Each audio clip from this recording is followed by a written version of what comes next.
오늘 이 새벽 우리 주신 하나님 말씀입니다. 하나님 말씀은 요한복음 21장 11절과 12절 말씀입니다. 요한복음 21장 11절과 12절 말씀 제가 한 절 여러분 한 절 교독합니다. 시몬 베드로가 올라가서 그물을 육지에 끌어올리니 가득히 찬 큰 물고기가 153마리라 이같이 많으나 그물이 찢어지지 아니하였더라. 예수께서 이르시되 와서 조각을 먹으라 하시니 제자들이 주님이신 줄 아는 거로 당신이 누구냐 감히 묻는 자가 없더라. 아멘. 기도하겠습니다. 하나님 감사합니다. 오늘 추수감사 주일 새벽에 우리 사랑하는 귀한 성도를 주 앞에 올 수 있도록 은총 베풀어 주시고 저희들 특별 새벽 기도 기간을 정해서 기도하는 중에 이렇게 마무리까지 끝까지 잘 인도하시니 참으로 감사합니다. 아버지 우리 귀한 성도들 한 영혼 한 영혼 특별히 이번 특별 새벽 기도 기간에 주님 만날 수 있도록 은총 베풀어 주시고 이 모양 저 모양으로 하나님의 은혜 가운데 아버지 인도하심을 참으로 감사합니다. 나머지 모든 여정도 우리의 모든 삶도 주님께서 이제 간섭하시고 인도하셔서 하나님의 온전한 은혜 가운데 저희를 살아갈 수 있도록 은혜 베풀어 주옵소서. 이 시간에 감사의 힘을 범사에 감사해서 우리 변정우 권사님과 배선욱 권사님, 변성미 청년 감사함을 드립니다. 늘 범사에 감사가 넘치게 하시고 언제 어디서나 하나님의 은혜가 충만한 아버지 귀한 가정 될 수 있도록 주여 은총 베풀어 주옵소서. 생일 감사의 힘을 최강현 어린이 생일 감사의 힘을 드립니다. 아버지 귀한 아들 기억하시고 하나님께서 귀한 아들이 하나님의 온전한 은혜 가운데 자라갈 수 있도록 도와주시고 지혜와 총명함을 허락해 주시며 건강도 책임져 주시옵시고 하나님의 은혜 가운데 머리가 될지언정 꼬리가 되지 아니하도록 아버지께서 축복하시고 인도하여 주시옵소서. 늘 주님 안에서 감사 넘치는 귀한 아들 되게 하시고 하나님을 알아가는 귀한 아들 될 수 있도록 은혜 베풀어 주옵소서. 최용석과 유병아 아버지 집사님 하나님의 베일정원님을 드립니다. 아버지 귀한 가정을 늘 기억하시고 하나님의 온전한 은혜 가운데 붙들어 주실 줄로 믿습니다. 오늘도 이 가정을 주님 축복하시고 특별히 우리 사랑하는 성도들 모든 가정의 자녀들 기억하시고 하나님께서 저들의 모든 가정도 자녀들도 축복으로 인도해 주옵소서. 감사드리며 축복하며 예수님 이름으로 기도드리옵나이다. 아멘. 네, 기억 없된 새벽에 나오신 우리 성도 하나님의 크신 은총이 여러분에게 충만하시기를 주의 이름으로 축복합니다. 연탄길이라는 그런 책이 있는데 그 책에 쓴 사람 이철환이라는 분이 계십니다. 저는 그 연탄길이라는 그 책이 1, 2, 3권이 나와 있는데 그 책을 읽으면 참 감동적인 글이 많은데 특별히 제가 그 책을 읽으면 눈물을 참 많이 흘린 그런 책이에요. 너무 감동적이기 때문에 짤막짤막한 그런 단편인데 참 감동이 많습니다. 그 중에서 아버지의 우산이라는 그런 제목의 그런 파트가 있는데 저자의 아버지는 이제 고물 장사였습니다.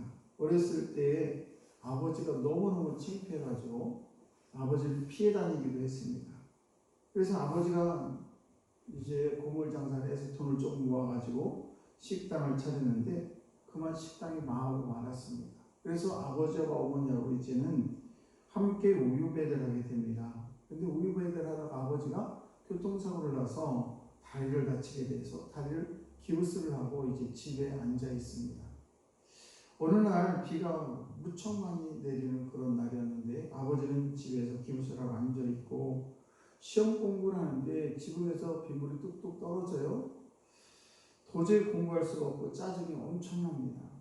그런데 좀 있다 보니까 아버지가 슬그머니 밖으로 나가서 1시간이 넘었는데도 아버지가 보이질 않아요. 그래서 가족들이 모두 나가가지고 아버지를 찾으러 다닙니다. 아버지가 안 계세요. 그리고 이제 모두 허탕을 치고 집으로 돌아오는 중에 지붕 위를 봤는데 어떤 시커먼 그런 물체가 있어요. 봤더니 아버지가 그 아들이 짜증내고 빗물이 새는 곳에 대해 투덜거리는 그 모습을 보고 아버지가 우산을 들고 지붕 위에 올라가서 이렇게 우산을 받치고 앉아 계셨던 것입니다. 그래서 그 저자는 아직도 아버지가 지붕 위에 있던 그 모습이 평생 잊지 못할 그 아버지의 사랑을 잊지 못한다라는 그런 글이 있었습니다. 사랑이라는 것이 무엇일까? 사랑이라는 것은 이렇게 조용하게 행동하는 것입니다. 그 아버지의 마음이 바로 하나님의 마음이 아닌가 생각이 듭니다. 지금도 하나님은 조용히 나를 바라보시고 구원하고 계신다는 사실입니다. 하나님의 그 사랑의 그물이 나를 향해서 점점 쳐있기 때문에 저와 여러분들이 정말 희망이 있고 사람에게는 희망이 없어도 하나님에게는 희망이 넘쳐온다는 사실입니다. 오늘 요한복음 21장을 보시게 되면 요한복음 21장 전체가 어떤 하나님의 예수님의 사랑이 엄청나게 요란하게 이렇게 표현되진 않았지만은 조용한 중에서도 주의 사랑이 곳곳에 잘 묻어나고 있습니다. 그래서 이 말씀을 보시게 되면 특별히 11절 말씀을 보시게 되면 베드로가 얼마나 어색했겠습니까? 밤새도록 그물을 던졌는데 한 마리도 잡지 못했고 또 이제 그물을 깊은 곳에 던지라고 던졌는데 많은 고기가 잡혔어요. 153마리가 잡혔습니다. 베드로는 그걸 하나를 세면서 예수님 눈을 아마 마주치지 못했을 것입니다. 그리고 다른 제자들도 역시 예수님 앞에 와가지고 숯불을 피우는 곳에 가서 옷을 말리거나 딴청을 피우면서 예수님의 모습을 바라지 못했을 텐데, 그런데 오늘 12절 말씀을 보시게 되면 그 제자들 너무 어색하고 주님을 배반하고 주님의 말씀을 듣지 않았던 그 제자들에게 와서 하시는 말씀이 와서 조반을 먹으라 이렇게 말씀을 하고 있습니다. 얼마나 다정다감한 말씀입니다. 어쩔 바를 모르는 그 제자들에게 향해서 그 한마디 말씀 속에는 내가 너희를 다 용서한다, 내가 너희를 다 이해해, 그런 말씀이 그 속에 들어있다는 사실입니다.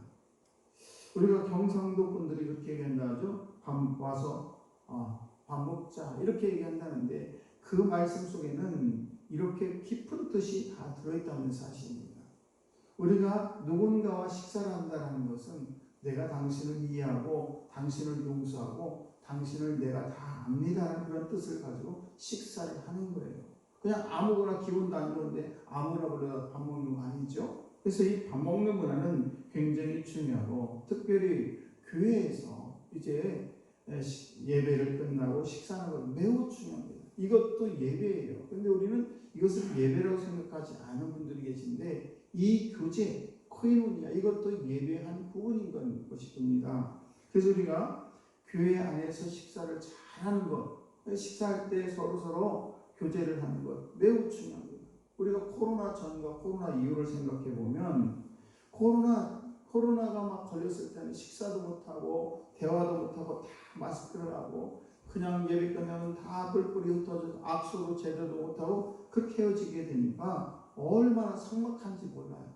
그러나 이 코로나가 끝나고 나서 이렇게 서로 교제를 하고 밥을 먹을 때에 또 다른 교제가 일어나는 것을 볼 수가 있습니다. 사랑하는 성도 여러분, 오늘도 이 예수님의 제자들과 예수님과 함께 식사하는 이 모습을 보면서 우리가 깨닫는 것은 뭔가 하면 용서라는 것은 어떤 것인가 하는 것을 우리에게 잘 보여주고 있습니다. 그래서 우리가 살아가면서 용서를 주고받을 필요가 있다는 것입니다. 어떤 사람은 너무 정의가 강하고 또 너무 공평에 대한 그런 신념이 투철한 사람이기 때문에 용서를 못하는 경우가 있어요. 너무 정의롭고 너무 신념이 강하고 저건 아주 사람이 아니야 이렇게 하면 용서할 수가 없어요. 그러나 이러한 것들, 대개 용서를 잘못한 이런 사람들은 용서 자체가 불공평하다고 생각할 수 있습니다. 그러나 이것은 자기의 편협한, 말하자면 이 세상에 수많은 것들이 있는데 요만큼 바라보면서 이것이 마치 이것만이 진리인 것처럼 하기 때문에 용서가 되지 않는다는 것입니다. 용서를 한다는 것은 사실은 사리에 맞지 않아요. 우리가 봐도 이해가지 않습니다. 그러나 그것마저도 우리가 이해하고 그것을 덮어주고 그것을 아주 풀어주는 것, 이것을 용서라고 할 수가 있는 것입니다. 용서는 이해도 안 됩니다. 이해하고 용서하는 것은 진짜 용서가 아니고 도저히 이해가 안 된 것을 용납하고 큰 어려움이 있고 나에게 큰 실망을 시키는 사람을 용납하고 사랑하는 것, 이것이 바로 용서인 것입니다. 우리가 생각할 때 저분이 어떻게 저분을 저렇게 용서할 수가 있을지 라고 생각하는 이것이 바로 용서라는 것입니다. 주님은 그렇게 우리를 용서하셨습니다. 사실 우리가 마귀의 자녀들이죠. 도저히 용서받을 수 없고 우리의 죄를 생각하면 우리 예수님께서 우리의 죄를 도저히 용서할 수 없지만 그러나 그런 모든 것들을 다 덮어주시고 오늘도 저분들이 우리 찬송을 했던 것처럼 우리의 죄가 얼마나 흉악합니다. 그러나 우리의 죄를, 붉은 죄를 흰눈같이 희게 하시겠다고 주님 말씀하셨습니다. 그러므로 우리 주님의 사랑을 생각해 보면 우리는 그 주님의 사랑을 받은 자로서 내가 어떤 사람을 용서하지 못한다는 것은 교만한 거예요. 왜? 주님의 사랑을 그렇게 많이 받았으면서도 내가 누군가를 용서하지 못한다는 것은 그것은 주님 앞에 도저히 정말 교만할 수밖에 없다는 것을 알 수가 있습니다. 여러분, 저도 그렇고 여러분들 그렇고 우리가 살아가면서 용서는 본능적으로 힘들어요.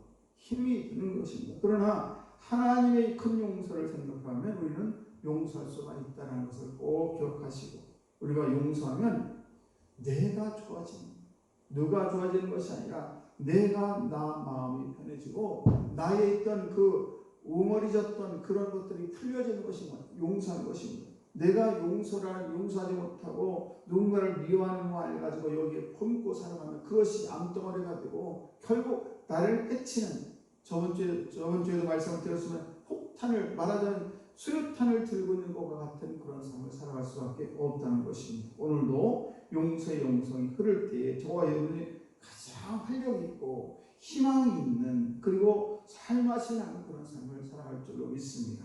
오늘도 우리 주님께서 그 제자들을 용서한 것처럼 저와 여러분들도 우리 이웃이, 혹시 내 이웃이 용서하지 못할 이웃이 있다면 그를 용서할 수 있는 저와 여러분들이 다 되시기를 주의 이름으로 축복합니다. 기도하겠습니다.